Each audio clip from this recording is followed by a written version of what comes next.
Facciamo un bel aggiornamento di calciomercato Inter, perché dopo l'eliminazione dell'Inter dal Mondiale per Club sono veramente esplose le voci di mercato che stanno generando ansia e preoccupazione, almeno tra alcuni tifosi che mi hanno scritto e mi hanno chiesto di mettere un po' di ordine, ecco, tra le varie notizie che stanno emergendo. Allora, ben ritrovati amiche, amici, passioniteristi in questo nuovo contenuto in cui parliamo di mercato, il mercato di un Inter che in quest'estate sarà ovviamente ancora molto protagonista, con diverse cose da fare, molto sul fronte delle cessioni che potrebbero portare addirittura oltre 100 milioni di euro come tesoro da poter reinvestire, e l'Inter ha bisogno di reinvestire, secondo me. Non significa che se spendi tutto obbligatoriamente hai per forza fatto una squadra forte, però penso che saremo d'accordo, o siete d'accordo con me se dico che quest'Inter ha palesato durante la scorsa stagione e anche in questo mondiale la necessità di aggiungere degli elementi di spessore almeno in alcuni ruoli chiave di questa squadra. Siamo d'accordo? Ditemelo un po' nei commenti. Tra l'altro ne approfitto per dirvi di lasciare un mi piace se non l'avete ancora fatto, mi raccomando,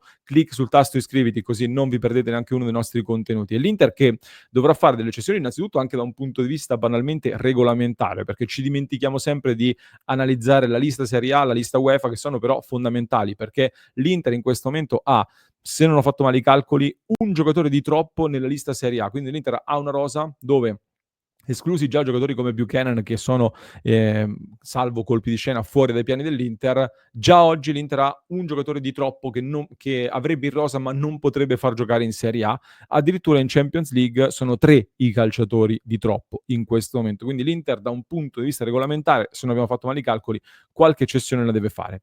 C'è poi da gestire tutto il post mondiale per club, con delle situazioni che sono esplose a livello mediatico ma che evidentemente, sottolineo la parola evidentemente, covavano dentro da diverso tempo. Ora sono diventate semplicemente mediatiche, anche perché il mercato è iniziato e l'Inter ha anche urgenza di sistemare delle questioni, soprattutto le situazioni piuttosto importanti che possono veramente cambiare il volto di questa squadra. E allora andiamo al campo, dove voglio analizzare insieme a voi l'Inter reparto per reparto, prima il discorso delle cessioni, poi andiamo a fare dei ragionamenti anche in entrata. L'Inter conferma Di Gennaro intanto che rinnova in porta, andiamo reparto per reparto. Partiamo dalla porta dove Di Gennaro ha rinnovato il contratto, quindi utile anche come vivaio Inter, sarà il terzo portiere di quest'annata. Sommer è in bilico. Mi hanno confermato dei colleghi giornalisti che stanno lavorando su questa trattativa che c'è un intermediario molto attivo tra Turchia e Italia, quindi occhio alla pista Galatasaray, ma in generale attenzione perché Sommer è uno di quei giocatori su cui l'Inter sta ragionando. Se arrivano delle proposte, l'Inter è disposta, sta valutando la possibilità di cambiare il portiere titolare e di far partire Sommer, che l'Inter ha pagato 6 milioni, quindi l'Inter cede a delle cifre anche abbastanza basse sostanzialmente vista l'età, quindi dei ragionamenti si stanno facendo. In difesa Palacios lo consideriamo fuori, situazioni da tenere d'occhio sono sicuramente quella di Acerbi che ha una clausola che permette all'Inter di liberarlo, sicuramente quella di Bissac che ha delle offerte, anzi ha degli interessamenti che però non si sono ancora tramutati in delle offerte in grado di poter convincere l'Inter. Fuori Palacios, dicevamo, Pavard lo metto con un piccolo punto di domanda perché diciamo le ultime vicende hanno messo dei riflettori sopra il giocatore, ma di interessamenti, voci di mercato eccetera al momento non se ne parla. Per il resto verrebbe da pensare ora ad una possibile conferma in blocco del resto della difesa come la conosciamo. A centrocampo c'è forse la situazione più delicata, più spinosa e quella anche più ingombrante per la costruzione della nuova Inter, perché Buchanan lo consideriamo fuori, Zalewski è stato riscattato, Çalhanoğlu, Aslani, Frattesi sono 3 elementi fortemente in bilico. Çalhanoğlu su tutti, siamo arrivati ad un punto di difficile ritorno, ecco, indietro rispetto a quello che è stato lo scambio di battute anche pubblico delle ultime ore, nonostante i tentativi di chiarimento che però non sappiamo ancora che effetti abbiano sortito. Le voci sono sempre più insistenti alla Turchia, è evidente che c'è una strategia con cui stanno cercando di far abbassare il prezzo della cessione all'Inter. Çalhanoğlu in questo momento è verosimile pensare ad una sua partenza, così come Aslani è tra gli elementi possibili partenti. Frattesi, la gente, come ad ogni sessione di mercato, si è subito riattivato, Atletico Madrid, Manchester United, tante altre voci. Aleksandar Stankovic lo consideriamo fuori con un piccolo asterisco, nel senso che da quello che abbiamo saputo l'Inter sta valutando la cessione di Stankovic per andare a rimpolpare ulteriormente il tesoretto in questo momento, ma non ne vuole perdere il controllo, quindi sarebbe una cessione con magari diritto di riacquisto, ma nell'immediato ti darebbe quindi un tesoretto da poter sfruttare. C'è poi La situazione Dumfries, con questa clausola rescissoria di cui siamo venuti a conoscenza nelle scorse ore, a Barcellona ne stanno parlando tantissimo. C'è stato anche un famoso giornalista forte sui social che ha telefonato addirittura in diretta a Dumfries, che però non ha risposto alle sue domande di mercato. Dumfries, che quindi piace, a quanto pare se ne sta parlando tanto al Barcellona, a diversi club, ha questa clausola rescissoria. Il mio collega Raffaele Amato mi ha rivelato che la clausola è da 25 milioni entro il 5 luglio, poi sale a 28 fino al 10 luglio, poi arriva a 30 milioni entro il 15 luglio, cifra che deve essere pagata in un'unica soluzione immediata. Quindi questo potrebbe un pochino scoraggiare dei club che però potrebbero anche tornare a bussare per trattare direttamente con l'Inter, anche a cifre differenti rispetto a questa clausola. Quindi anche questa è una situazione da tenere d'occhio. In attacco Sebastiano Esposito lo consideriamo fuori, ad 1 anno dalla scadenza c'è soprattutto la Fiorentina che sta trattando forte sul giocatore. Taremi è in uscita, è in partenza con l'Inter che ha dato mandato alla gente di piazzarlo. Valentin Carboni potrebbe andare al Genoa, o comunque è un altro nome che potrebbe andare a ritrovare continuità dopo il grave infortunio che ha avuto. Su Thuram, io vi ribadisco quello che abbiamo saputo e quello che ci dicono. Da quello che sappiamo noi, nonostante le voci, c'è chi sta dicendo di nuovo del PSG, addirittura della Juventus, la Premier League e non solo, ehm, l'Inter, da quello che sappiamo noi, conta di poter ricucire questa tensione che c'è stata in settimana e ribadisce di voler ripartire da Lautaro, Thuram, più Bonnì in arrivo e più Esposito da confermare. Quindi questo è lo stato dell'arte, la situazione, la fotografia al momento attuale. Dopodiché, facendo un po' di conti a spanne, quindi mi son messo lì a fare un po' di conti su quello che abbiamo detto, l'Inter dalle varie cessioni mi son tenuto basso, con le cifre ho cercato di toccare tutto al ribasso. Sommer per 4 milioni, Ciala per 25, Aslani 15, Frattesi una trentina, Dumfries 25, cioè la soglia minima della clausola, Buchanan 7. Su Buchanan si è parlato di Nottingham Forest in Inghilterra che si sarebbe interessato da vedere, Palacios l'ho considerato in prestito, Taremi l'ho considerato via 0, Sebastiano Esposito ho considerato 7 milioni, ma l'Inter spera di ottenere qualcosina in più. Aleksandar Stankovic 10 milioni con la possibilità di riacquistarlo però come detto. Ecco, mettendo insieme tutto questo siamo già ben oltre i 120 milioni, senza considerare poi il pezzo pesante che sarebbe eventualmente Marcus Thuram, che porterebbe questa cifra addirittura oltre i 200 milioni. Chiaramente perdere Thuram e tutto questo elenco di giocatori porterà alla necessità ovvia di fare degli investimenti e degli investimenti molto pesanti, perché Thuram è un titolarissimo, Ciala lo stesso e in generale, come dicevo, l'Inter ha bisogno di fare varie operazioni. Non di sostituire per forza di cose tutti i giocatori di questa lista, perché per esempio, andiamo al campetto, torniamo un po', facciamo un po' di ragionamenti. Il mercato sappiamo bene non funziona con quello che incassi, quello che spendi, bisogna tenere d'occhio il costo squadra. Sul costo squadra ci torneremo magari più nel dettaglio e faremo dei ragionamenti con più calma, con dei dati alla mano quando la situazione sarà più chiara. Però adesso andando molto a spanne, l'Inter potrebbe, partendo dalla porta, togliere Sommer e a costo zero quasi, senza spostare soldi, riprendersi Filip Stankovic, per esempio, come vice Joseph Martinez, dando fiducia a Joseph Martinez. Stankovic l'Inter lo può riprendere dal Venezia, visto che al Venezia si è mantenuta un 50% sulla rivendita l'Inter, quindi vivaio Inter, ingaggio più basso, lo paghi poco, sposti le eventuali risorse di una cessione di Sommer su di lui e riparti da Joseph Martinez. In difesa, se parte Acerbi, un nuovo difensore forte serve, un giocatore per ringiovanire il reparto, velocizzarlo anche e soprattutto mettere lì un tassello che alzi il livello della nostra difesa, che dopo l'ultima stagione ha bisogno, secondo me, di essere rinforzato in maniera importante.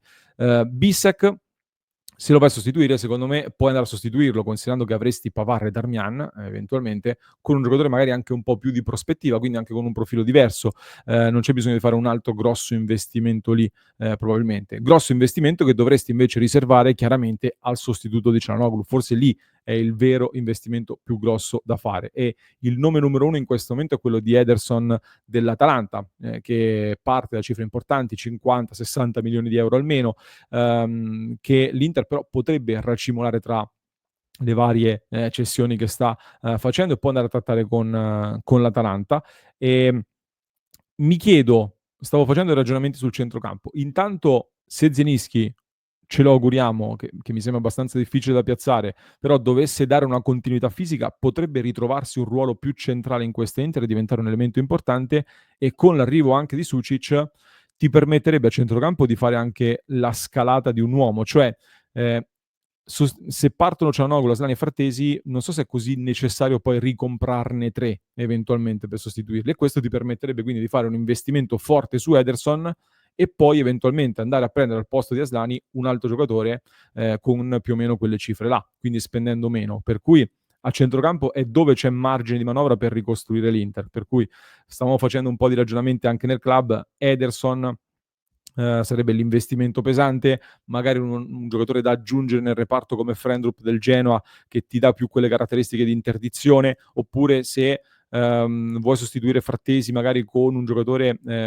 pensando che Barella e Sucic possono comporre anche una mediana a 2 e vuoi andare ad aggiungere un giocatore più di qualità da mettere anche tra le linee davanti, abbiamo parlato di Gluck che sarebbe un po' il nostro sogno del club, oppure io butto lì anche un altro nome da tenere d'occhio, che però non penso sarà un obiettivo dell'Inter, anche Elmas che il Torino non ha riscattato, che potresti prendere per 15-14 milioni, qualcosa del genere. Per me è un giocatore che ha dimostrato di essere molto, molto duttile, interessante, con il vizio del gol di qualità. 14-15 milioni, 25 anni, io un'occhiata gliela darei. A destra, se parte Dumfries, però un esterno forte devi prenderlo, perché con tutto rispetto per Luis Enrique, però è vero che magari l'investimento su Luis Enrique arriva anche annusando qualcosa attorno a Dumfries, però lo vai a prendere intanto come alternativa, come prima cosa evidentemente, per cui uno che sia di impatto immediato serve. Peccato non essersi mossi in anticipo per Ndoye, perché forse quello sarebbe stato il vero colpo da fare che diciamo già dall'anno scorso. Buchanan non va sostituito invece eventualmente, se hai Carlos Augusto, Zalewski da poter impiegare da quella parte, vediamo che cosa si intende fare, però numericamente in teoria non andrebbe sostituito. Un difensore mancino invece probabilmente servirebbe, ecco, per completare il reparto, un altro giocatore da poter valorizzare alle spalle di Bastoni. Mancherebbe poi, ecco, Stankovic ed Esposito non li devi sostituire. Un attaccante di completamento, invece, se trovi un'occasione per sostituire Taremi con un trequartista, seconda punta, da poter prendere a costo di occasione, non dovrebbe essere un investimento troppo, troppo pesante. Però questi sono dei ragionamenti che stiamo facendo anche a voce alta. Io vi lascio con un paio di domande andando verso la conclusione. La prima è che così comunque l'Inter cambia tanto e quindi sono curioso di capire come state cogliendo voi queste notizie e che cosa ne pensate. Soprattutto se perdi Çalhanoğlu, Dumfries, che sono i due nomi più caldi di queste ore, stai cambiando veramente tanto le caratteristiche di una squadra che forse con Chivu ha bisogno di esterni più qualitativi, probabilmente. Allo stesso tempo perdi la fisicità di Dumfries, che è stata un fattore importante, quando invece l'Inter, secondo me, dovrebbe aggiungere chili in questa squadra. Perdi potenza anche sui calci piazzati, che sono stati un'arma fondamentale di quest'Inter, che ha segnato un terzo dei propri gol stagionali da calcio piazzato. Quindi stai perdendo uno che te li mette in porta come Dumfries e uno che li batte molto bene come Çalhanoğlu, sia a livello di battute che sui rigori. Sostanzialmente sono una ventina di gol segnati quest'anno dai due, e quindi è un peso non indifferente che sta andando a toccare. Poi l'altra domanda, come dicevo, sul centrocampo, sono curioso di sapere da parte vostra se eventualmente vanno sostituiti tutte e tre, però di sicuro qua non si esce, a prescindere da quello che accadrà in uscita, di quanti di questi partiranno. L'Inter deve completare la rosa con almeno degli innesti importanti, come un difensore centrale di livello importante, un sostituto serio di Dumfries se dovesse partire, un sostituto serio di Çalhanoğlu se dovesse partire. Poi, se non ti fidi di Joseph Martinez, servirebbe anche un portiere, ma l'anno scorso ci hai fatto un investimento pesante, è arrivato il momento di valorizzarlo, e le alternative poi ai giocatori di completamento che dovessero partire in queste settimane. Quindi questo è un po' il punto della situazione. Volevo fare un po' un ragionamento a voce alta insieme a voi, quindi fatemi sapere un po' se siete d'accordo anche con i miei pensieri a voce alta che vi ho portato in questo episodio. Su passioninter.club stiamo lavorando a degli appuntamenti di scouting, quindi vi invito ad entrare ora nella nostra community se vi piace questo argomento e volete farne parte. Io vi ringrazio, ecco, per avermi seguito fino a questo punto. Vi lascio con un altro approfondimento che trovate in descrizione per chi ci ascolta in podcast, mentre per chi ci segue su YouTube vi basta cliccare qui.